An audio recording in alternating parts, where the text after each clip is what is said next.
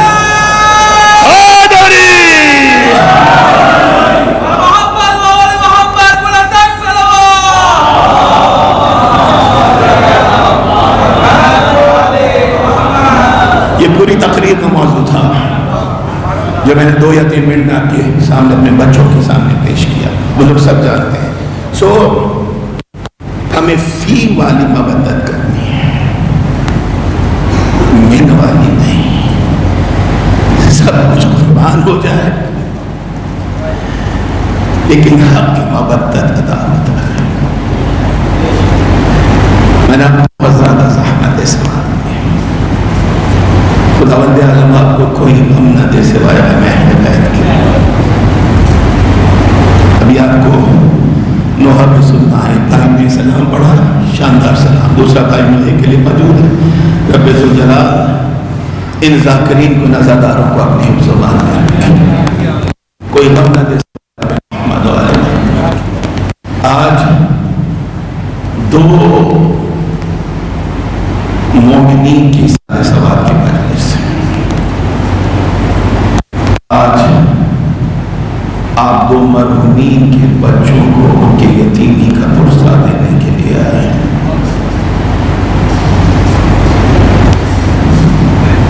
یہ خورشید یوسف کا خانوادہ، یہ نجم الحسن ہے ان کا خانوادہ. ان کے بیٹوں اور ان کی بیٹیوں آپ یتیمی کا پرسہ دیں گے عزاداروں، لیکن ان یتیموں کو پرسہ دینے سے پہلے یتیمہ حسین کو پرسہ دیجیے. اس بیوی کو پرسہ دیجیے جسے بابا کے سینے کے بغیر نیند نہ آتی تھی، لیکن بابا دنیا سے رخصت ہوئے، وہی نازوں کی پالی میری شہزادی تماچے کھا رہی، وہی سینے پہ سونے والی میری مظلومہ بیوی کبھی تازیانے کھائے، کبھی گوشوارے نوچے گئے، کبھی کرتے کا دامن لایا گیا. آئیے عزادارو یتیمہ حسین کو یتیمی کا پرسہ دیجیے. مرحوم کے بیٹوں کو پرسہ دینے سے پہلے آئیے عزادارو اس امام کو پرسہ دیجیے جو 34 برس 15 دن ایک جملہ کہہ کے روتا رہا کہ 11 محرم کو مجھے بابا کے لاشے کے پاس سے اس طرح سے گزارا گیا جیسے میں اس کا کچھ لگتا نہ تھا، وہ میرا بابا نہ تھا، میں اس کا بیٹا نہ تھا۔ آئیے اس مظلوم امام کو پرسا دیجئے جس کے ہاتھوں میں ہتھکڑیاں ہے، جس کے پاؤں میں بیڑیاں ہے، خاردار توق ہے، لنگر گراں ہے، عزادارو اجرکم اللہ۔ عصر عاشور نمودار ہو گئی، میرا مولا زمین کربلا پہ تنہا ہے، نظر آ یمیناً و شمالاً، کبھی دائیں دیکھا کبھی بائیں نظر کی، جب کسی کو نہ پایا ایک مرتبہ پشت ذوالجلال پر آئے، آواز دی اسب وفادار آج آخری زحمت ہے، پھر حسین تجھے زحمت نہ دے گا، آہستہ آہستہ قدم بڑھانا، یہ کہہ کے مرتجز کو ایڑ لگائی۔ عزادارو روایتیں کہتی ہیں کہ 3 مرتبہ سیدہ کے لال نے مرتجز کو آگے بڑھانا چاہا، لیکن جب 3 مرتبہ کے چاہنے کے باوجود بھی مرتجز آگے نہیں بڑھا، وہ جو آنکھ کا اشارہ سمجھتا تھا، جب اس ذوالجلال نے قدم آگے نہ بڑھائے، کیا کیا سیدہ کے لال نے؟ اپنے دونوں بازوؤں کو مرتجز کی گردن میں ڈالا، کاس پہ وفادار میرا علی اکبر چلا گیا، میرا قاسم پامال ہو گیا، میرا عباس فرات کے کنارے سو گیا، کیا آخری منزل پر تو بھی میرا ساتھ چھوڑے جا رہا ہے؟ عزادارہ نے اب امام بے زبان جانور تھا اور تو کیا جواب دیتا؟ ایک مرتبہ مرتجز نے اپنے سر کو جھکا لیا، زمانے کے امام نے اشارے کو سمجھا، اب جو میرے مولا نے چھٹ کے دیکھا ہے نا عزادارو، صاحبان اولاد کا مجمع ہے، خدا کسی باپ کو یہ منظر نہ دکھائے، اب جو جھک کے دیکھا تو کیا دیکھا کہ وہ جو سینے پہ سویا کرتی تھی وہ ذوالجلال کے پیروں سے لپٹی ہوئی ہے۔ اے ذوالجلال میرے بابا کو نہ لے جا، اے ذوالجلال جو بھی صبح سے گیا ہے وہ واپس نہیں آیا، میرے بابا کو نہ لے جا۔ چاہنے والا بابا تھا، نماز شب کی دعا میں بی بی کو مانگا تھا، میرا مولا تڑپ گیا، ریگے گرم پہ آیا، گھبرائی ہوئی بچی کو گود میں اٹھایا۔ میں صبح میں بھی عرض کر رہا تھا، دعا نطبہ کے مجلس میں ایک مرتبہ گود میں اٹھایا، مرجھائے ہوئے رخساروں کو دیکھا، سوکھے ہوئے ہونٹوں کو دیکھا، گھبرائی ہوئی اپنی شہزادی کو دیکھا، ایک جملہ چاہنے والے بابا نے کہا، میری جان سکینہ، ارے پیاسی ہونا میری جان سکینہ جانے دو۔ بابا پانی کی کوئی سبیل کرتے ہیں، بس اتنا سننا تھا عزادارو، خدا تمہاری اولادوں کی آسائش سلامت رکھے۔ الاتش کی صدا بلند کرنے والی میری بیوی رو کے کہتی ہے، میرا چچا عباس بھی یہی کہہ کے گیا تھا، ارے بابا سکینہ مر جائے گی لیکن پانی نہ مانگے گی، ہمیں تو آپ کا سینہ چاہیے بابا، یہ سینہ نہ ہوگا سکینہ کو نیند نہ آئے گی۔ کیا کیا چاہنے والے بابا نے؟ معتبر ترین روایت ہے، ریگے گرم پر میرا مولا بیٹھ گیا، بیٹھ گیا میرا آقا، گھبرائی ہوئی بچی کو گود میں لٹایا، شہزادی کو بابا کی آغوش ملی، بیٹی کو نیند آ گئی۔ روایت کہتی ہے جیسے ہی میری بیوی سوئی ہے نا، اگلے لمحے چونک کے آنکھوں کو کھولا، حیرت سے بابا نے بیوی کو دیکھا، کہا میری جان سکینہ، بابا قربان ہو تم پر شہزادی، ارے تم تو سونا چاہتی تھی، یہ اتنی جلدی بیدار کیوں ہو گئی؟ بیوی نے حسرت سے بابا کا چہرہ دیکھا، کہا بابا نیند تو بہت تھی لیکن جیسے ہی سوئی ہو دادی خواب میں آئی تھی، کہتی تھی سکینہ نہ رو، ارے عصر نزدیک ہے، وہ انبیاء آ رہے ہیں، وہ ملائکہ عرش آ رہے ہیں، تیرے نانا آ گئے سکینہ، تیرے دادا نجف سے آ گئے سکینہ۔ اچھا بابا خدا حافظ و ناصر. بس آخری جملے ازادار ہو. روایت کہتے تھے وہ منزل بھی آئی کہ زمین کربلا میں زلزلہ آیا, سیاہ آندھیاں چلی, قد قتل الحسین قد ذبح الحسین. ایک تیزی سے اوپر سے نیچے کی طرف چیز آئی, دوسری تیزی سے نیچے سے اوپر کی طرف گئی, تیسری تیزی سے چاروں طرف گھومی. اور اب تفسیر میں لکھا جو تیزی سے اوپر سے نیچے کی طرف آئے وہ جناب جبرائیل تھے. ان للہ و انا الیہ راجعون. جو تیزی سے نیچے سے اوپر کی طرف گیا وہ میرے مولا کا سر تھا جو خولی نینوں کے نیزہ پہ بلند کیا. آخری جملہ ازادار ہو, آخری جملے. اور جو تیزی سے چاروں طرف گھومی, خدا بھائیوں کی بہنوں کے بھائیوں کو سلامت رکھے. جو تیزی سے چاروں طرف گھومی وہ ایک چاہنے والی بہن, وہ ایک جانثار کرنے والی بہن. ارے بھیا نظر نہیں آتا, میرا ماں جایا نظر نہیں آتا, میرا حسین نظر نہیں آتا. بیمار بھتیجے کے سرانے پہنچی, سید سجاد کو اٹھایا, خیمے کے دروازے تک لائے. بیمار امام نے ایک مرتبہ دروازے کا پردہ الٹا, مقتل گاہ کی طرف دیکھا, انگلی کا اشارہ کیا, السلام علیکہ یا ابا عبداللہ, السلام علیکہ یا ابن رسول اللہ. ارے بھوبی اماں, میرے بابا کا سر نوکے نیزہ پہ بلند. ولعنت اللہ علی القوم الظالمین وسيعلم الذين ظلموا أي منقلب ينقلبون. ماتم حسین.